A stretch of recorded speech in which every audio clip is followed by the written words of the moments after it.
વડોદરામાં ફરી એકવાર જન્મનો બોગસ દાખલો પકડાયો છે। વડોદરા શહેરના વોર્ડ નંબર 4ની કચેરી આધાર કાર્ડ અપડેટ કરાવવા આવેલ પરિવાર પાસે બોગસ જન્મનો દાખલો પકડાયો છે। યુપીમાં જન્મ થયેલ દીકરીનો જન્મ દાખલો માતા પિતાએ વડોદરામાં બનાવડાવ્યો હતો।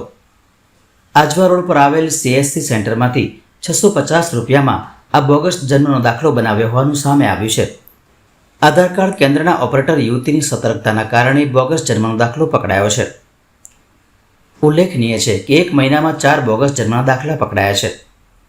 આસિસ્ટન્ટ મ્યુનિસિપલ કમિશનર સમીપ જોશીએ વારસિયા પોલીસને જાણ કરતા પોલીસ વડ ઓફિસ ખાતે પહોંચી હતી અને દંપતીની અટકાયત કરી વધુ પૂછપરછ હાથ ધરી હતી। હાલમાં વડોદરા મ્યુનિસિપલ કોર્પોરેશન સ્થિત વોર્ડ નંબર 4ની જે વોર્ડ ઓફિસ છે એમાં આધાર કાર્ડની કામગીરી ચાલે છે।